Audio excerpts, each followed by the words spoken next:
We are following three big stories tonight. A hoax in the form of a wave of threats sent police rushing to schools across Colorado today.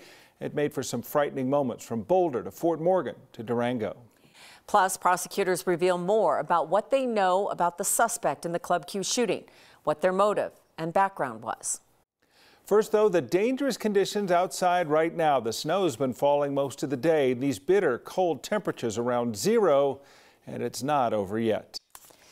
We're taking a live look at Greeley, and it looks like the snow's calmed down there right now, but in other areas, it's coming back in. Yeah, the north has seen plenty. Let's go to the west, and that is, you'll have to trust me, Lookout Mountain, where you can't look out very far, but that is the scene as it stands right now. And the evening commute right now, this is I-225. It's moving along pretty slow. CDOT camera shows no major pileups right now, no major crashes. Drivers are taking it much slower than usual because this morning was not so easy. A semi-truck jackknifed on I-25 at I-225. Two other vehicles were involved. Traffic was creeping for hours. No serious injuries reported. So what are the traffic conditions right now? Well, we have team coverage live near Loveland, which is getting some real snow. That's where Luis is right now. And first, we're going to check on the snow around town and here tonight. We're going to start with Kathy. Hi, you guys. Light snow continues to fall in downtown Denver. We remain under a winter weather advisory until 8 o'clock. Outside we go. Temperatures have been holding in the single digits and wind chill values below zero. The snow will continue off and on for several additional hours before finally winding down with some clearing expected late and some better travel on the arteries. 2 degrees in Denver right now, single digit current readings across the northeastern plains, but wind chill values below zero for many areas and will go only colder tonight. This system is bringing waves of snow up from the southwest, where we've seen blizzard conditions and snow squall warnings in effect, and they're measuring the snow in feet. The latest wave is crossing, and then we should get a little bit of a break here, but this next band of snow coming off the foothills right at the heart of the rush will make for a slow drive. We're not the only area dealing with winter weather and travel advisories. Look at the colorful mosaic that is our weather map tonight. We do have concerns for blizzard conditions in and around the Conejos, Mineral, and Rio Grande counties. We also have a wind chill advisory that will go out for Denver starting at 8 o'clock.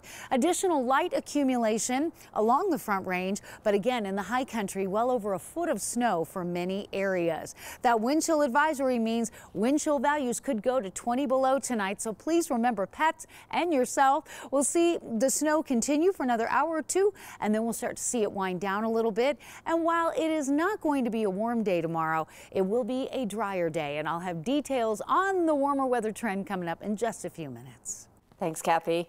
We showed you a quick look at that CDOT camera just moments ago, but Greg Perez is here with a broader look at the traffic tonight. Yeah, we're not dealing with a whole lot of accidents per se, but we are dealing with slowdowns, of course, as people are making their way home from work or school. Let's take a look at what's going on right now with the traffic map. Zooming in just to the west of Denver, we have a slowdown on northbound I-225, that is approaching Denver. This is South Platte River Drive, and this is 7th Street, so it seems like it's right in between there. We also have another lane closure, left lane closed on I-70 westbound at mile point 276 to 275. Pushing up towards the north and west and going clockwise around the Denver metro area, we're working with 52-mile-per-hour speeds. Westbound 36 Denver to Boulder, and down towards the south and east, westbound I-270. A little slowdown near East 56 Ave. Talking about Denver and other Front Range areas have gotten some snow this season, but parts of northern Colorado have been missing out on the big snow totals. In fact, things are changing. Here's a burst of snow as it came down on the students working around the CSU campus this afternoon. Luis De Leon is in one of those bands right now where the snow is coming down along I-25 near Loveland. Hi, Luis.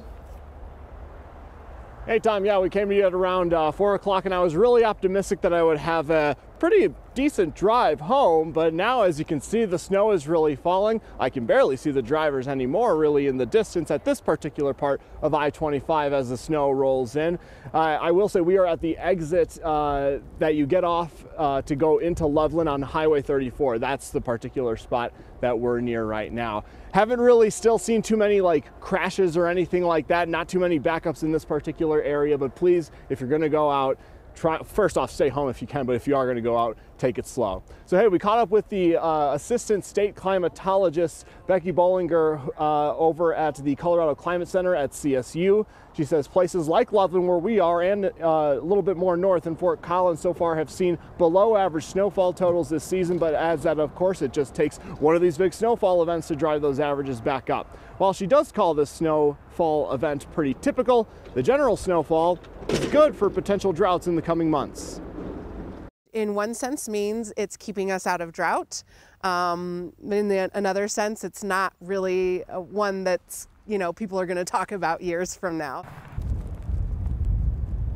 So to that end, she adds that the snowfall is really important in the higher elevations and believes that we're doing quite well with snowpack there.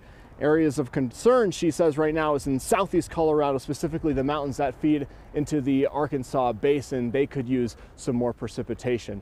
But as for our area, Tom, as I said at 4 o'clock, do not be me. And if you do go outside for whatever reason, actually wear a hat. My ego's far too big for hats. I like my hair too much, so I prefer earmuffs. I was going to say, the snow on your hair right now is almost measurable. We're getting there.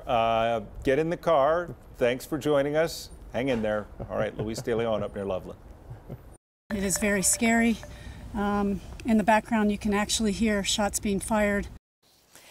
Unfortunately, that call about a shooter at Boulder High School was not the only one. Similar threat calls were made to more than a dozen schools across Colorado. All of them proved to be fake.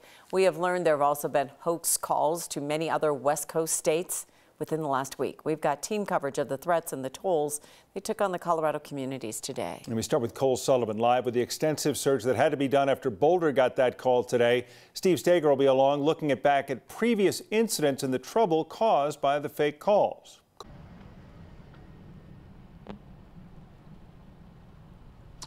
Yeah, Tom, and right now we're hearing from about some students, about 200 of them here in Boulder High School, who waited for 2 hours or so wondering if this active shooter scare was the real thing. Police responded here as if it was. They say the call came in at around 8:33 this morning. Officers were on scene within 3 minutes, the department says. The chief says that she listened to that phone call that came in this morning and says it was a scary call to listen to as well. She says that on it you can hear a man's voice saying that he was outside the school, outside of Boulder High. He said he had semi-automatic weapons and he said he was going inside. Then on the call, she said you could actually hear the sound of gunshots as well. And with that call coming in, especially here in Boulder, that prompted a huge police response. And it was a scary moment for students too. Many of them we talked to that were sheltered inside, waiting to find out what happened and texting their family at home.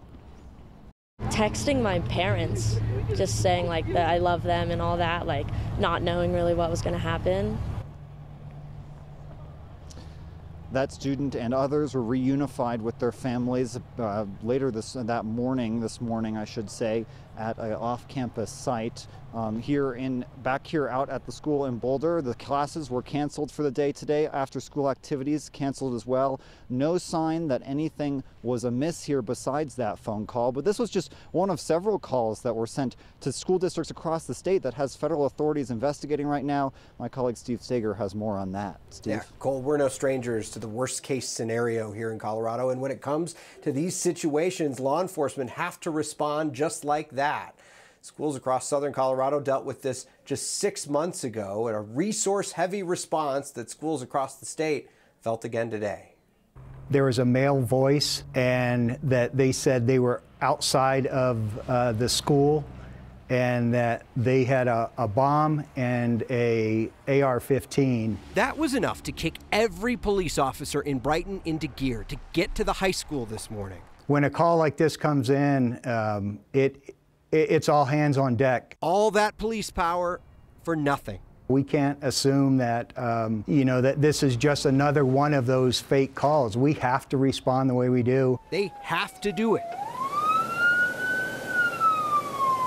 Just like these officers did 6 months ago in a similar response in southwest Colorado. There, 210. These officers are storming Montrose High School. Ready. Montrose Sheriff's Office! After a string of suspicious calls to emergency dispatch centers across Colorado on September 19th, 2022. 9 News obtained 2 of them. Who am I speaking with? I'm a student here at Littleton High School. There's an active shooter. One just north of Montrose in Delta. Do you know where the shooting is coming from? In the classroom, one student armed with AK-47, wearing black shirt. Another from a similar sounding man calling about Alamosa High School. The suspect armed with rifles just came to one classroom, shot at 10 students. Bogus calls. Okay, we've got people headed that way. That led to real responses.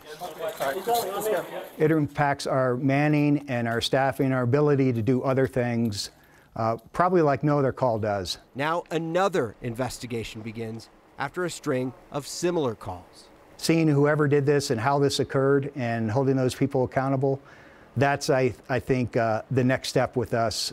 And I imagine it's the next step with all these agencies. The FBI didn't have any information about those cases back in September. I should point out, neither Brighton PD nor Boulder PD could tell us today whether the caller had an accent like the caller in those September calls. Though a law enforcement source told me the caller who phoned in threats to Estes Park High School this morning did have an accent.